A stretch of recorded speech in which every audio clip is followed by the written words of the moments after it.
Stanford University, Northern California, one of America's most prestigious academic institutions, and in 1971, the scene of one of the most notorious experiments in the history of psychology. I was interested in what happens if you put good people in an evil place. Does the situation outside of you, the institution, come to control your behavior, or does the things inside of you, your attitude, your values, your morality, allow you to rise above a negative environment? The negative environment Zimbardo chose to test his ideas was a prison. He would convert the basement of the university's psychology department into a subterranean jail. We put prison doors on each of 3 office cells. In the cells, there was nothing but 3 beds, and there was actually very little room, if anything else, because they were very small. And here we had solitary confinement, which we call the hole. And the hole was the place where prisoners would be put for punishment. It was a very, very small area. When you closed the door, it was totally dark.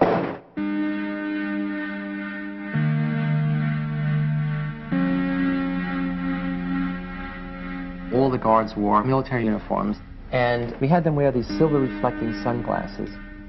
And what it does is you can't see someone's eyes, and so that loses some of the humanness, the humanity. In general, we wanted to create a sense of power. That is, the guards as a category are people who have power over others, in this case, power over the prisoners. Zimbardo was interested in the power of social situations to overwhelm individuals. His experiment would test people's responses to an oppressive regime. Would they accept it or act against it? Zimbardo's experiment was conducted against a backdrop of civil rights activism and protest against the Vietnam War. There was a sense of student power, student dominance, and student rebellion against authority in general. It was from the student body that Zimbardo selected his participants. After passing tests to screen out anyone with a psychological abnormality, they were paid $15 a day.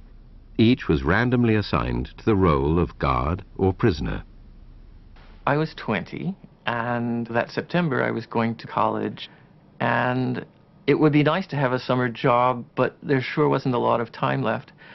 And I looked in the want ads, and I found this thing which was just going to fit. It was just 2 weeks. I was on summer break from my first year in college, and I was looking for a job. Had to choose between that and making pizzas. That sounded like a lot more fun. Prisoners were brought to the basement prison blindfolded to confuse them about their whereabouts. They were stripped and deloused. Of course, the guards started making fun of their genitals and humiliating them. And really, it's the start of what's known as the degradation process, which not only prisons, but lots of military-type outfits use that process. I recall sort of walking up and down the very short hallway, which was the prison hall, and looking in on the prisoners, and they're basically lounging around on their beds. I felt it was like a day in summer camp. The first day I said, this might be a very long, very boring experiment, because it's conceivable nothing will happen. I arrived independently at the conclusion that this experiment must have been put together to prove a point about prisons being a cruel and inhumane place, and therefore I would do my part, to help those results come about. I was a confrontational and arrogant 18-year-old at the time, and I said somebody ought to stir things up a bit here. I didn't expect a rebellion because not much happened. I mean, it wasn't clear what they were rebelling against, but they were rebelling against the status, rebelling against being anonymous, against having to follow orders from these other students. The guards felt that they now have to up the ante of being tough. The prisoners made the mistake of beginning to use profanity against the guards in a very personalized way. So not against the guards, but, you little punk, you big shit, and so forth. And the guards got furious. Prisoners were repeatedly woken in the middle of the night. The guards made them do menial, physical tasks and clean out toilets with their bare hands. We made it a point to not give them any sense of comfort or what to expect, that that anything could happen to them at any time, including being rousted from their sleep at any hour. I think that I was the instigator of this whole schedule of harassment. The harassment of the guards took its toll on rebellion leader 8612. He told Zimbardo he wanted to leave the experiment. I said, well, I can see to it the guards don't hassle you personally, and in return all I would like is some information from time to time about what the prisoners are doing. So essentially I'm saying I'd like you to be a snitch, an informer. And I said, think it over, and if you still want to leave, fine. Confused, prisoner 8612 returned to his cell and told the other prisoners that no one could leave. That really transformed the experiment into a prison. Soon after returning to his cell, prisoner 8612 started showing signs of severe distress. He came up with a plan that if he acted crazy, we would have to release him. I'm so fucked up inside. I feel really fucked up inside. You don't know. I gotta go. I just to a doctor, anything. I can't say that. I'm fucked up. I don't know how to explain it. I'm all fucked up inside. Help me out! Help me out now! It starts with make-believe, and then he's doing it and cursing and screaming, and whatever that little boundary is that he moved across. Not that he became really crazy, but he became excessively disturbed. I mean, so much so that we immediately said we have to release him. As an experience, it was unique. I've never screamed so loud in my life. I've never been so upset in my life. And it was an experience of being out of control. It was one of the surprising things to me is that there was so little that the prisoners did to support one another after we started our campaign of, divide and conquer. Isolated and distraught, prisoner 819 told Zimbardo he wanted to leave. While I'm interviewing 819 and saying, okay, it's all over, thank you for your participation, I'll give you money for the whole 2 weeks, even though you're leaving early, he hears the prisoners shouting, 819 did a bad thing, and he said, I can't leave. And he's crying, and he says, I can't leave. I said, what do you mean you can't leave? He said, no, I have to go back, because I don't want them to think that I'm a bad prisoner. And that's when I really flipped out, that in such a short time, a college student's thinking could become so distorted. I said, you're not a bad prisoner, you're not a prisoner, and this is not a prison. And it was this thing where he opened his eyes, and it was just really like a cloud being lifted. Seeing things clearly, prisoner 819 reverted to his original request and was released. To replace him, the experimenters called in one of their reserves from the standby list.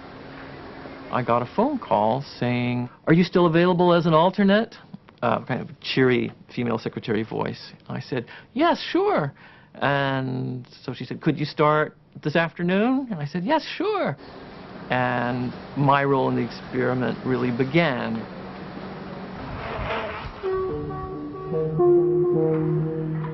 I was blindfolded and then stripped and supposedly deloused. He came into a madhouse, full-blown.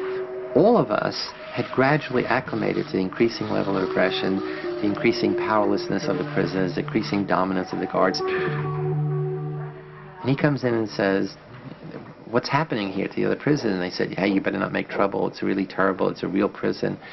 And he says, I'm out of here. I don't want to. And they said, no, you can't leave. Once you're here, you're stuck. This is a real prison. Prisoner 416 was soon subjected to the harassment of Dave Eshelman, nicknamed John Wayne because of his macho attitude.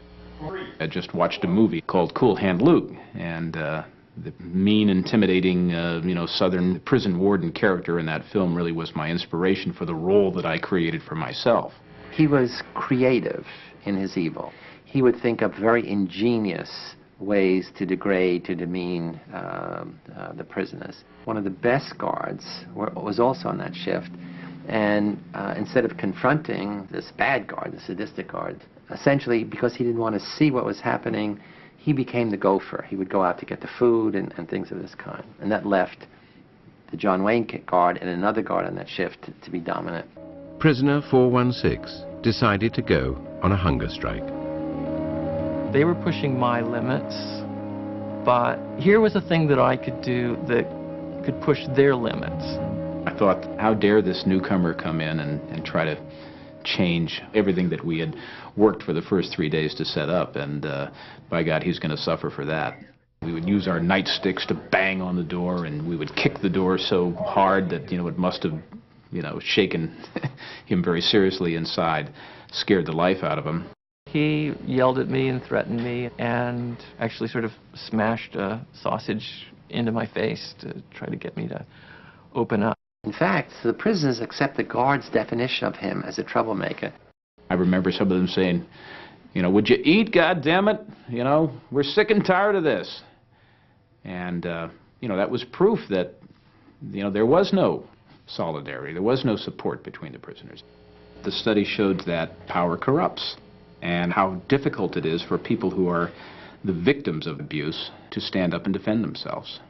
Why doesn't anybody who is being abused by a spouse or something like that just say, stop it? And we realize now that that's not as easy as it sounds.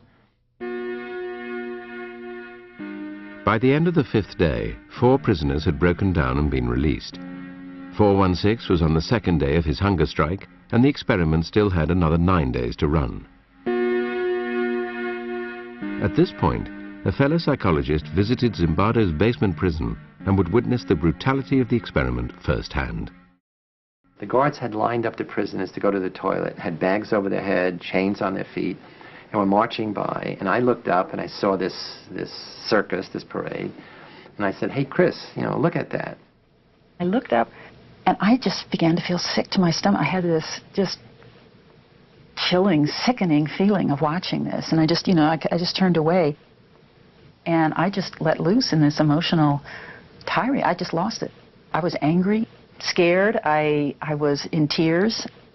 And I'm furious. I'm saying, you're supposed to, we had a big argument. You're supposed to be a psychologist. This is this interesting dynamic behavior in such a few days. I'm going through this whole thing, the power of the situation. She says, no, it's that young boys are suffering, and you are responsible. You're letting it happen. I said, oh my God, of course you're right. The next day, Zimbardo ended the experiment. Studies like his stimulated heated debate about the ethics of using human subjects. Clearly, young men suffered, verbally, physically. Prisoners felt shame in their role, guards felt guilt. So in that sense, it's unethical. That is, nobody has the right, the power, the privilege to do that to other people. When I look back on it now, I behaved appallingly. It was just horrid to look at. Everyone was acting out a part and playing a role. Prisoners, guards, staff, everyone was acting out a part. It's when you start contributing to the script. We like to think there is this core of human nature that good people can't do bad things, and that good people will dominate over bad situations. In fact, one way to look at the Stanford prison study is that we put good people in an evil place, and we saw who won. Well, the sad message is, in this case, the evil place won over the good people. It did show some very interesting and maybe some unpleasant things about human behavior. It seems like, every century, every decade that we go through, we're suffering the same kind of atrocities, and you need to understand why these things happen. You need to understand why people behave like this.